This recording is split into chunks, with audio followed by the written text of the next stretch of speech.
Olá, paz seja convosco.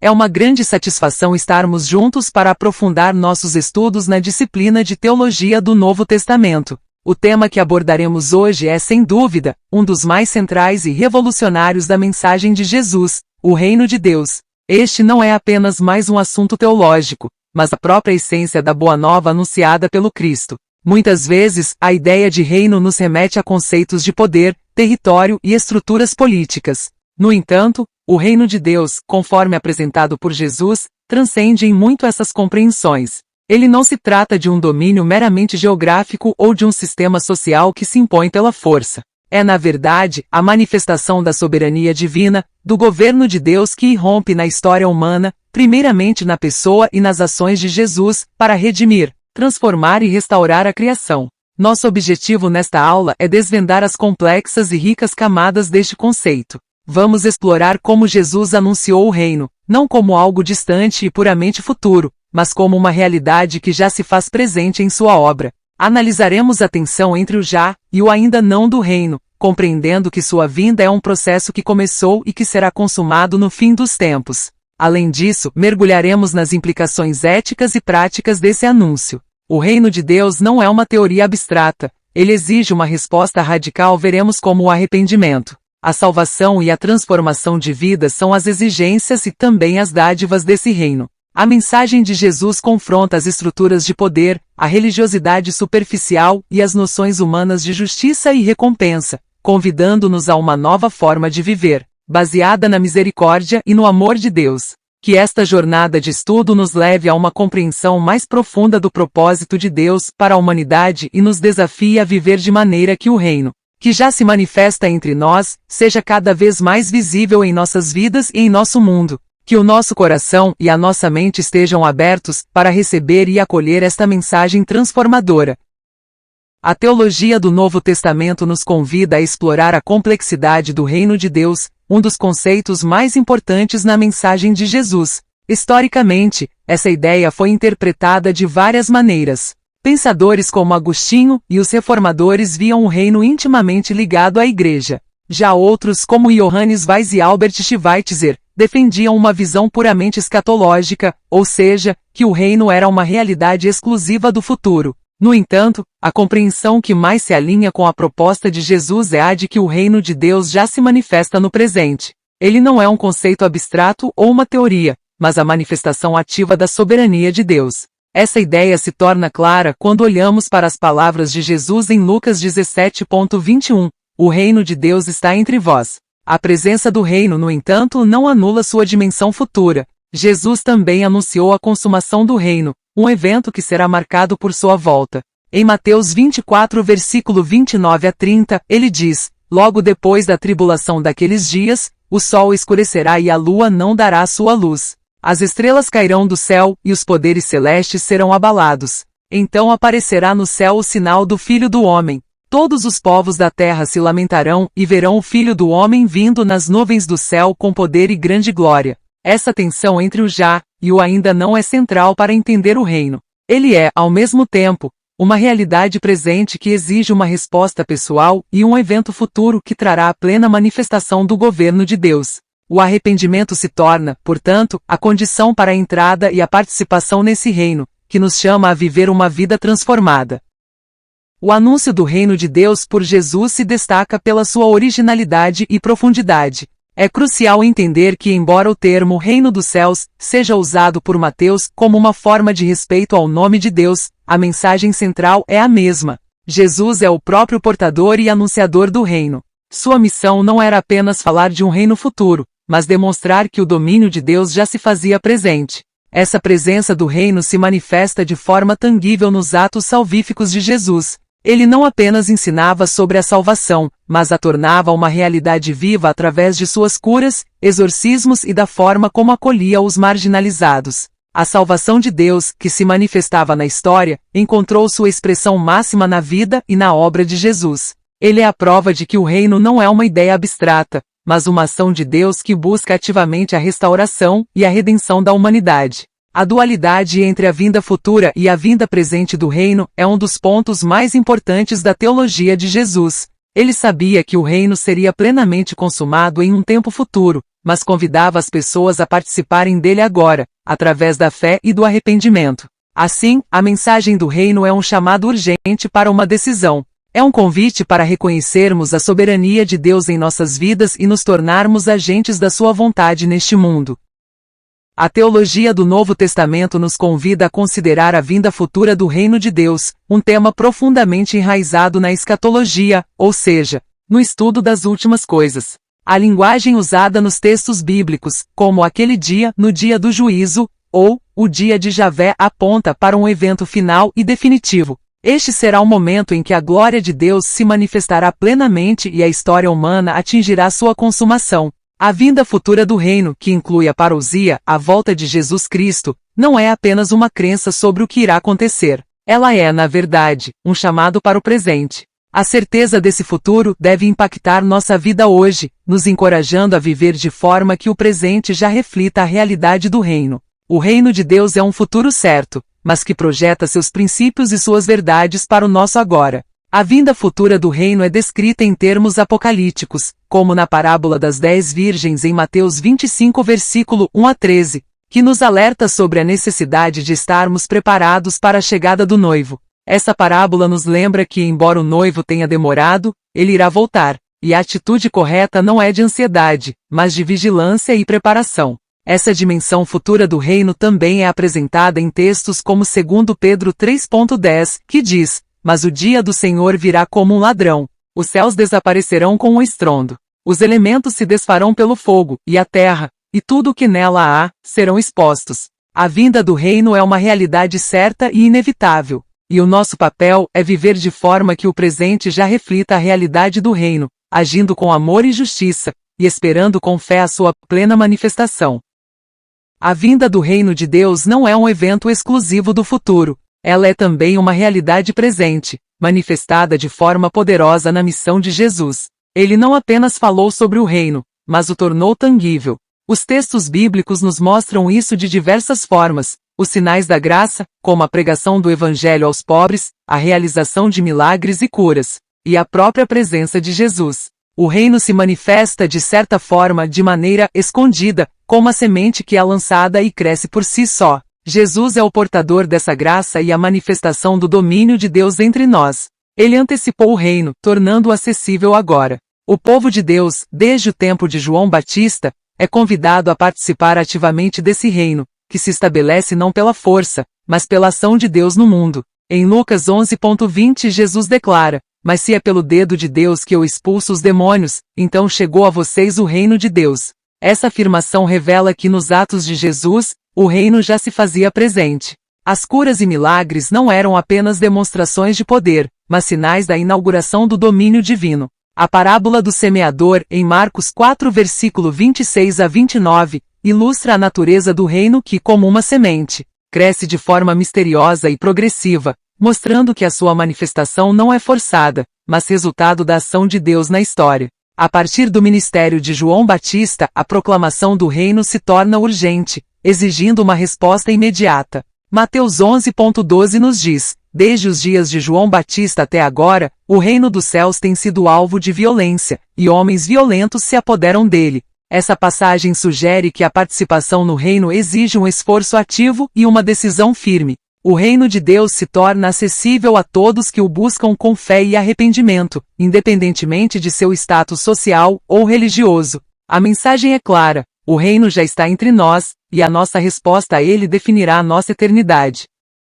A teologia do Novo Testamento nos convida a explorar a complexidade do reino de Deus, um dos conceitos mais importantes na mensagem de Jesus. Historicamente, essa ideia foi interpretada de várias maneiras. Pensadores como Agostinho e os reformadores viam o reino intimamente ligado à Igreja. Já outros, como Johannes Weiss e Albert Schweitzer, defendiam uma visão puramente escatológica, ou seja, que o reino era uma realidade exclusiva do futuro. No entanto, a compreensão que mais se alinha com a proposta de Jesus é a de que o reino de Deus já se manifesta no presente. Ele não é um conceito abstrato ou uma teoria, mas a manifestação ativa da soberania de Deus. Essa ideia se torna clara quando olhamos para as palavras de Jesus em Lucas 17.21. "O reino de Deus está entre vós." A presença do reino, no entanto, não anula sua dimensão futura. Jesus também anunciou a consumação do reino, um evento que será marcado por sua volta. Em Mateus 24, versículo 29 a 30, ele diz: logo depois da tribulação daqueles dias, o sol escurecerá e a lua não dará sua luz. As estrelas cairão do céu, e os poderes celestes serão abalados. Então aparecerá no céu o sinal do Filho do Homem. Todos os povos da terra se lamentarão e verão o Filho do Homem vindo nas nuvens do céu com poder e grande glória. Essa tensão entre o já e o ainda não é central para entender o reino. Ele é, ao mesmo tempo, uma realidade presente que exige uma resposta pessoal e um evento futuro que trará a plena manifestação do governo de Deus. O arrependimento se torna, portanto, a condição para a entrada e a participação nesse reino, que nos chama a viver uma vida transformada. A mensagem de Jesus sobre o reino de Deus vem acompanhada de uma exigência inegociável: o arrependimento. A palavra grega metanoia vai muito além de um simples remorso. Ela significa uma completa mudança de mente, de atitude e de direção de vida. O arrependimento é o ponto de partida para acolher o Evangelho e entrar no reino de Deus. Em Mateus 4,17, Jesus inicia seu ministério dizendo: arrependam-se, pois o reino dos céus está próximo. Essa declaração mostra que a chegada do reino exige uma resposta imediata. Curiosamente, o chamado ao arrependimento não se dirige apenas aos pecadores evidentes. Ele é também um chamado acusador para aqueles que se consideram justos. Jesus confronta a autossuficiência e a confiança na observância de regras e tradições. Ele nos mostra que a porta de entrada para o reino não se baseia na nossa retidão, mas na humildade de reconhecer nossa total necessidade de Deus. A parábola do fariseu e do publicano em Lucas 18, versículo 9 a 14 ilustra perfeitamente essa verdade. Enquanto o fariseu se gabava de sua justiça, o publicano, em sua humildade, clamava pela misericórdia de Deus. Jesus conclui a parábola dizendo: eu lhes digo que este, e não o outro, foi para casa justificado diante de Deus. Pois quem se exalta será humilhado, e quem se humilha será exaltado. A verdadeira entrada no reino se dá não pela exaltação própria, mas pelo coração humilde e arrependido. A relação de Jesus com a lei do Antigo Testamento é um ponto crucial para entender sua mensagem. É um equívoco pensar que ele veio para anular a lei. Pelo contrário, sua missão era cumprir a lei em sua plenitude e restaurar o seu verdadeiro sentido. Em Mateus 5,17, Jesus afirma: não pensem que vim abolir a lei ou os profetas. Não vim abolir, mas cumprir. Essa passagem deixa claro que sua intenção não era destruir, mas completar. Jesus confrontou diretamente a halakha, a tradição judaica de interpretação da lei, que se tornava uma carga pesada e ritualística. Ele criticou a rigidez e a superficialidade dos fariseus que, em sua busca por pureza exterior, negligenciavam o mais importante: a misericórdia e a justiça. A essência do Evangelho, como ensinado por Jesus, é que a misericórdia de Deus e o amor ao próximo superam qualquer ritualismo ou regra. Em Marcos 2,27, Jesus declara: o sábado foi feito para o homem, e não o homem para o sábado. Essa afirmação radical resume sua abordagem. A lei não é um fim em si mesma, mas um meio para nos guiar em um relacionamento de amor com Deus e com o próximo. Jesus apontou para a verdadeira pureza, que não está na obediência cega a rituais, mas em um coração transformado, que busca a vontade de Deus. O reino de Deus não se baseia em uma lei externa, mas na vida interior, onde a misericórdia e o amor se tornam a força motriz de todas as nossas ações. O conteúdo das exigências de Jesus para o reino de Deus vai muito além de uma simples lista de mandamentos a serem seguidos. Elas são, na verdade, radicais e buscam uma transformação completa do ser humano, focando na atitude do coração, não apenas na obediência exterior. O centro de suas exigências é o arrependimento total, que nos leva a uma profunda mudança de vida. Jesus não estava interessado em uma obediência cega à lei, mas em nos fazer voltar à ordem original da criação, que foi corrompida pelo pecado.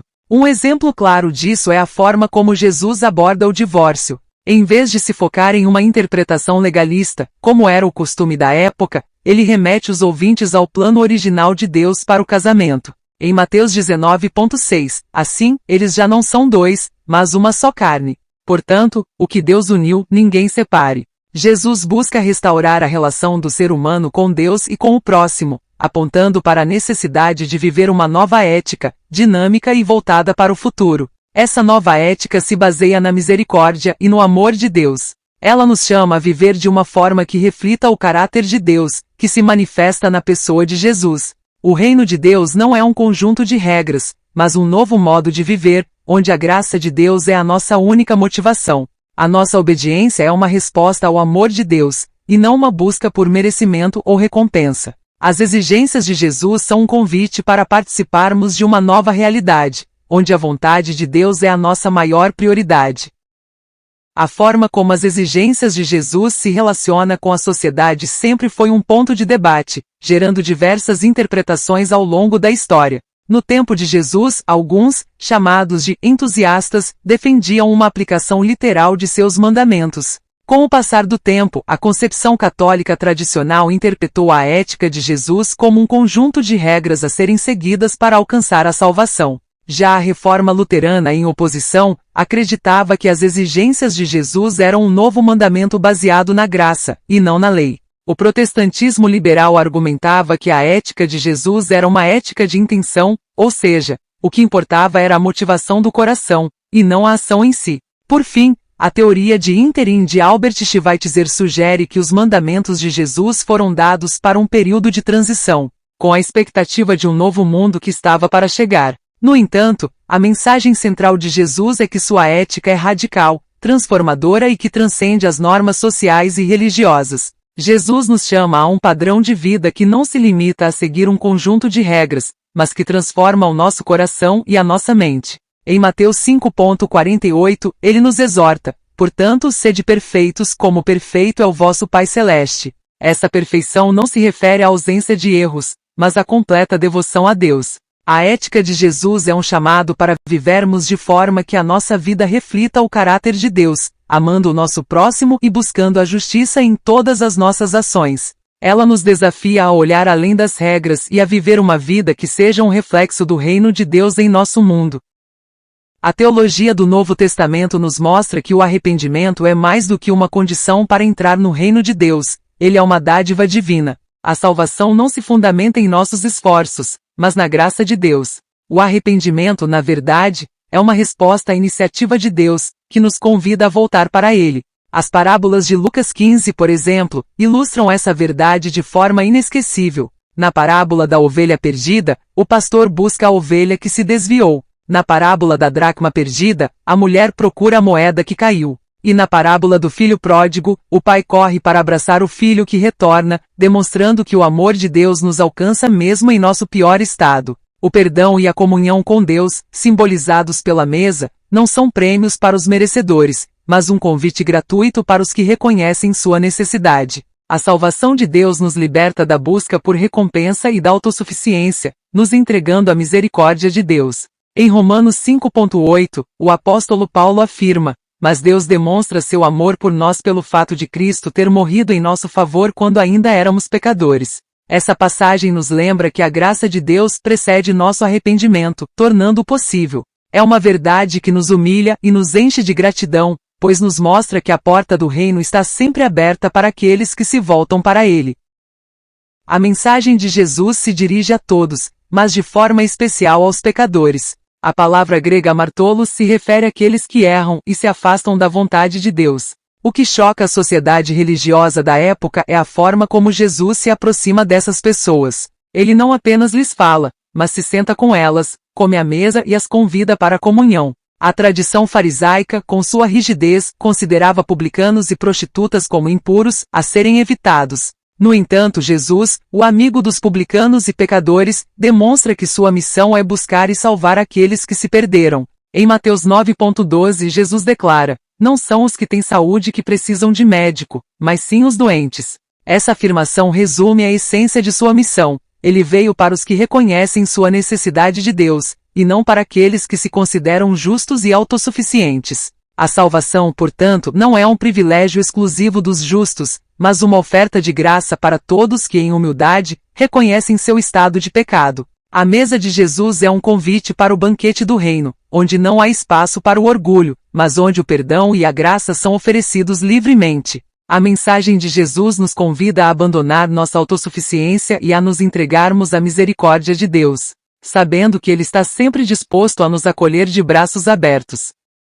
No cerne do reino de Deus está o próprio Deus. Ele é o verdadeiro rei, e não o homem. O reino é, portanto, o domínio total de Deus, que se manifesta como governo soberano e providência sobre toda a existência. O Deus do reino é um Deus que busca ativamente, que se importa com o pecador e o convida para uma comunhão genuína. A chegada do reino de Deus por meio de Jesus Cristo anuncia uma nova possibilidade de vida e esperança para a humanidade. É a boa nova de que Deus, em sua infinita misericórdia, intervém na história humana, buscando e encontrando aqueles que se perderam. A centralidade do reino de Deus não está no que o homem pode fazer para alcançá-lo, mas no que Deus fez em Jesus Cristo para nos salvar e nos restaurar a comunhão com Ele. Em João 3,16, Jesus declara: porque Deus tanto amou o mundo que deu o seu Filho unigênito, para que todo o que nele crer não pereça, mas tenha vida eterna. Essa passagem resume a essência da Boa Nova. A salvação é uma obra de Deus, um presente da sua graça.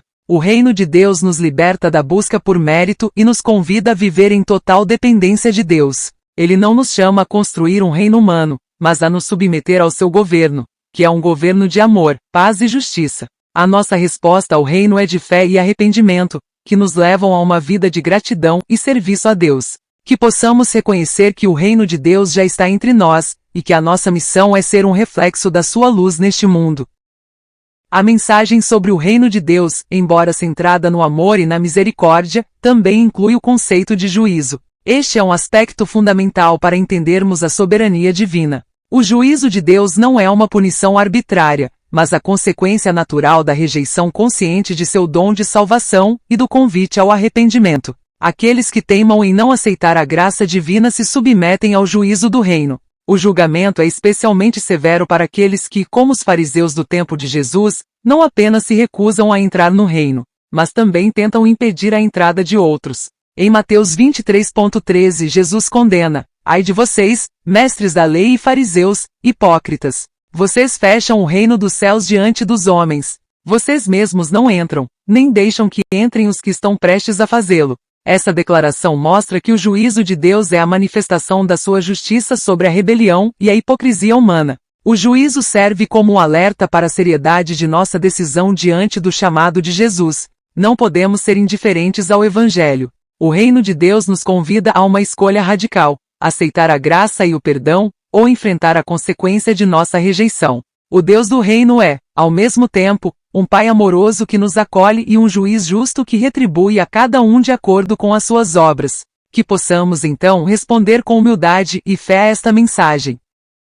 O conceito de mistério do reino nos remete à sua natureza complexa e profunda. Diferente de uma manifestação apocalíptica repentina, o reino se revela de forma gradativa, como uma antecipação de sua consumação final. Jesus ilustra essa ideia através de parábolas que mostram o reino crescendo de forma oculta e progressiva, como uma semente plantada que germina e cresce por si mesma. A escolha dos 12 discípulos, por exemplo, não foi aleatória. Ela simboliza o novo Israel, a comunidade de crentes que será chamada a governar com Cristo no julgamento escatológico. Essa escolha demonstra que o reino é, ao mesmo tempo, uma realidade presente, que já está em andamento, e uma realidade futura, que será plenamente consumada no final dos tempos. O mistério do reino é, portanto, a vinda do reino na história de forma antecipada. A manifestação do reino não é um ato único, mas um processo que será consumado no futuro. A parábola do fermento em Mateus 13,33 ilustra essa ideia, mostrando que o reino, como fermento, age de forma sutil e transforma toda a massa.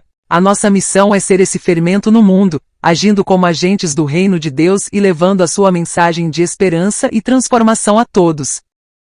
O reino de Deus é o domínio redentor e dinâmico de Deus. Ele é o governo soberano de Deus que se manifesta na pessoa e na missão de Jesus Cristo. Não é um conceito estático, mas uma realidade ativa que está em movimento na história humana. Jesus, em sua vinda, inaugurou este reino, entrando na história para resgatar a humanidade e libertá-la do poder do pecado. A consumação do reino de Deus se dará na segunda vinda de Jesus, quando toda a sua glória se manifestará plenamente. A participação nesse reino é o nosso papel como cristãos. Aceitar a soberania de Deus e permitir que Ele reine em nossos corações é a nossa resposta ao Evangelho. O reino de Deus é a boa nova de que Deus não desistiu de sua criação, mas está ativamente trabalhando para restaurar tudo o que se perdeu. Em Apocalipse 11:15, João escreve: Então o sétimo anjo tocou a trombeta, e houve fortes vozes nos céus que diziam: O reino do mundo se tornou o reino de nosso Senhor e do seu Cristo, e ele reinará para todo sempre.